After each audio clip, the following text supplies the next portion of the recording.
bonjour à tous, j'espère que vous allez bien. Ça y est, enfin on a un retour de la volatilité sur les cryptos. Ça faisait un long moment qu'on attendait ça. Le BTC qui repasse au-dessus des 20 500 dollars. Et regardez, on est à plus 6%. Et si on regarde l'Ethereum, on est à plus 12%. Donc deux fois plus volatile l'Ethereum par rapport au BTC, qui est au-dessus aujourd'hui des 1500 dollars. Alors pareil, après du côté des altcoins, on a de belles hausses, notamment le Cardano, le Solana et le DOT, aux alentours des plus 10%. Donc maintenant la question va être de savoir si cette hausse va être pérenne dans le temps, si on va pouvoir repartir vraiment beaucoup plus haut, ou si c'est un piège aussi avant de repartir plus bas. Essayez de regarder où est-ce qu'on peut aller dans les prochains jours, et du coup je vais commencer tout de suite par le BTC. Alors pour commencer convenablement cette analyse, il convient de regarder tout d'abord la tendance du marché, à savoir le biais qui est en cours. Le biais il est toujours baissier parce qu'on a toujours des points hauts de plus en plus bas et du coup des points bas également de plus en plus bas. On est donc dans un marché qui est baissier. Maintenant, si on regarde la configuration de l'Ichimoku, on est sous le nuage, la Kijun et la Tenkan.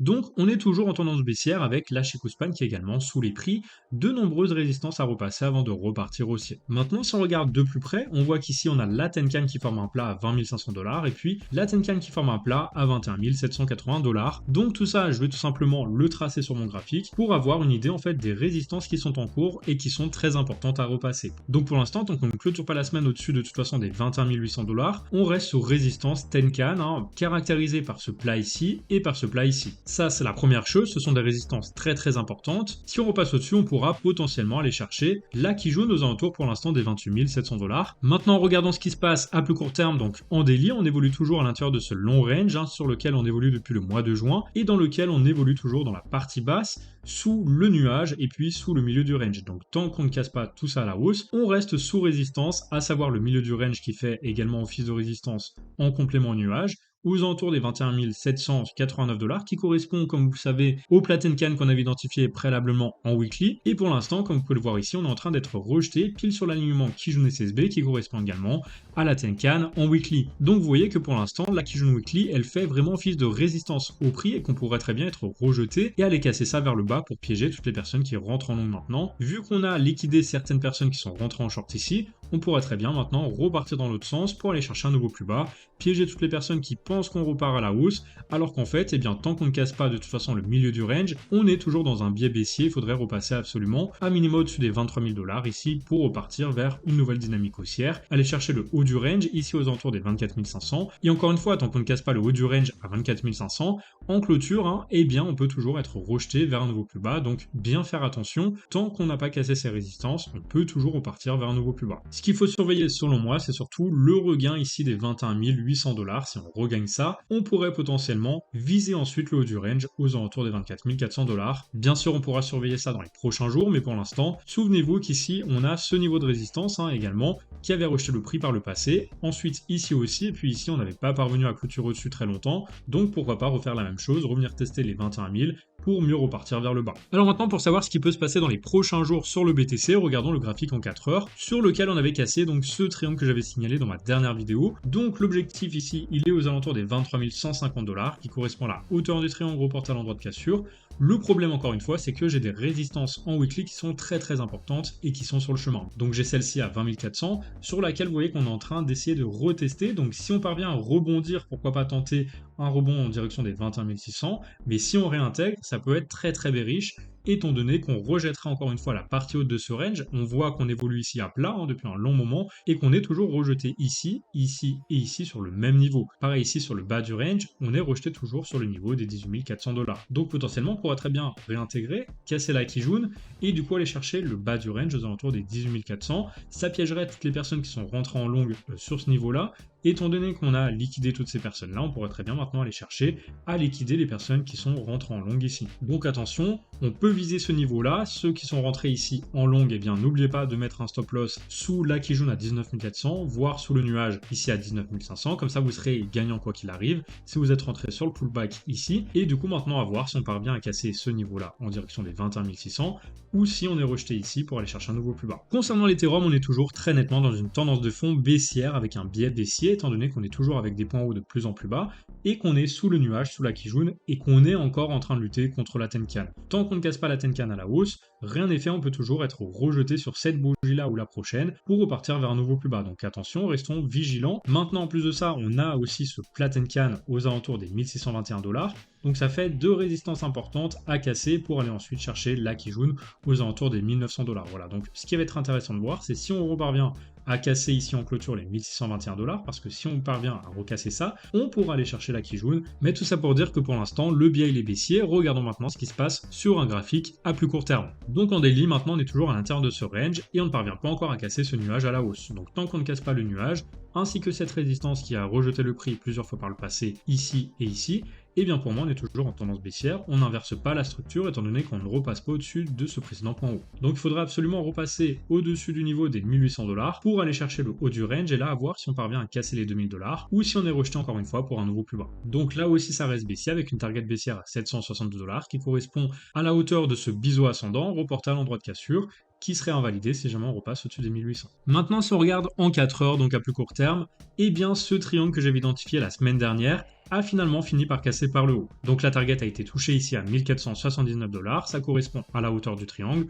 reporté à l'endroit de cassure. Ça c'est fait. Personnellement, je voyais plutôt un fake out pour repartir, donc j'avais dit dans ma précédente vidéo que je voyais plutôt casser par le bas, mais que si on parvenait à casser, à faire un rebond dessus pour repartir à la hausse, eh bien on pourrait tenter le long en direction de ce niveau-là. Donc ça c'est fait.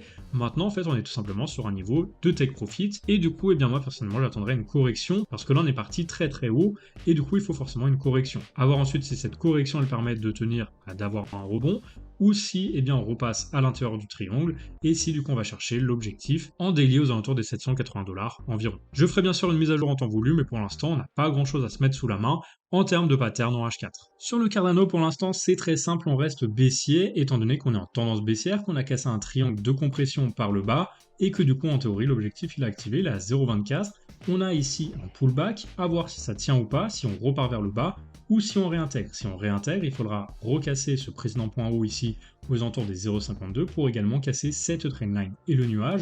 Dans ce cas, le prix repartira au-dessus, se servira de tout ça en support pour aller chercher un objectif à 0,75 qui correspondra à la hauteur du triangle reporté en longueur de cassure. Mais pour l'instant, tant qu'on reste en dessous de toutes ces résistances, à savoir qu'ici on a la Tenkan Weekly et puis on a un plat ici également en Weekly, on reste sous résistance avec de fortes probas de repartir vers un nouveau plus bas. L'Elrond pour l'instant l'a cassé ce triangle par le haut, mais j'ai dit de faire attention parce que là aussi, regardez, on est sous la Tenkan Weekly. Donc en théorie, la Tenkan Weekly, qui correspond également à plusieurs zones de résistance ici, pourrait très bien nous renvoyer vers un nouveau plus bas, et donc la désillusion pour les personnes qui pensaient qu'on avait cassé à la hausse. Donc faire très attention, soit vous tentez le long, et dans ce cas vous allez chercher les 97 $ qui correspondent à la hauteur du triangle reportant l'endroit de cassure. On a quand même un bon ratio, on pourrait rentrer de cette façon. Je prends donc un long ici sur ce niveau-là, vu qu'on a le nuage et la Tenkan daily en support, et donc je pourrais mettre mon niveau de stop loss ici et viser du coup avec un ratio de plus de 4, donc même un ratio de quasiment 5, et bien l'objectif ici de cassure de ce pattern reportant l'endroit de cassure. Maintenant on a donc une résistance ici weekly et on a une autre résistance ici weekly, donc faire très attention parce que même si on venait à casser ça, même si pour l'instant la Chikou Span elle est bloquée par le nuage et par la trendline, on aurait encore cette résistance ici et puis ici. Donc prendre des TP partiels tout au long de la hausse pour tout simplement diminuer le risque de se faire piéger. Concrètement, pour être très bien cassé à la hausse, aller chercher ce niveau des 66 qui correspond à une zone de liquidité pour aller ensuite liquider toute cette zone-là, repartir en dessous des 70 et casser ça vers le bas en direction du niveau des 24 $. Pour moi, le scénario, c'est toujours le scénario baissier de toute façon, tant qu'on ne fait pas de nouveau plus haut par rapport à celui-ci. Le BitToken, attention, ici on avait fait donc un M ou un triangle qu'on a cassé par le bas, ce qui déclenche une target à 0,27 $ qui correspond à la hauteur de ce triangle ici, reporté à l'endroit de cassure. Tant qu'on ne repasse pas au-dessus du nuage, attention, on reste dans une tendance baissière avec des points hauts de plus en plus bas, le nuage en résistance, et puis surtout, la Tenkan ici en weekly qui forme un plat, et puis ce niveau de Kijun SSB qui correspond également à notre plat de la Tenkan. Donc plein de résistance sur le chemin, donc tant qu'on ne repasse pas au-dessus du niveau aux alentours des 0,67, pour moi on reste en tendance baissière avec plus de probas d'aller chercher les 0,27. Le VET ici aussi on avait cassé un triangle par le bas en daily, donc dans les prochains jours ou les prochaines semaines, on a plus de probas d'aller chercher les 0,013170 qui correspond à la hauteur du triangle reporté à l'endroit de cassure.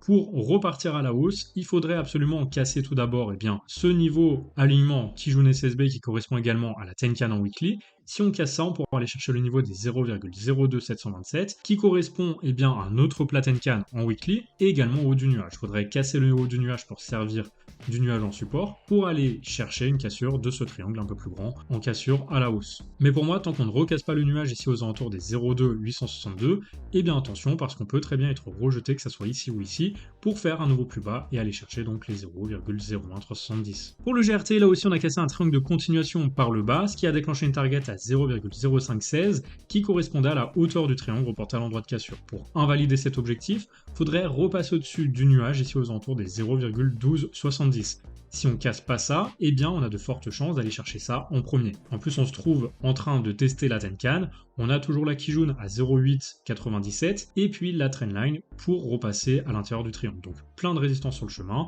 Ici on a également la Tenkan Weekly et puis un autre plat Tenkan Weekly ici. Donc plein de résistance sur le chemin, pour l'instant rien n'est gagné, je le répète. On reste vigilant, on privilégie plutôt les setups baissiers, ce que je fais ici actuellement, et je suis rentable pour le moment. Et voilà, c'est la fin de cette vidéo, merci à tous de l'avoir regardé, n'hésitez pas à la liker et bien sûr à laisser en commentaire le nom de vos cryptos favorites afin que je puisse les analyser dans les prochaines vidéos. Sur ce, je vous souhaite une très belle fin de soirée, je vous dis à bientôt pour une nouvelle vidéo.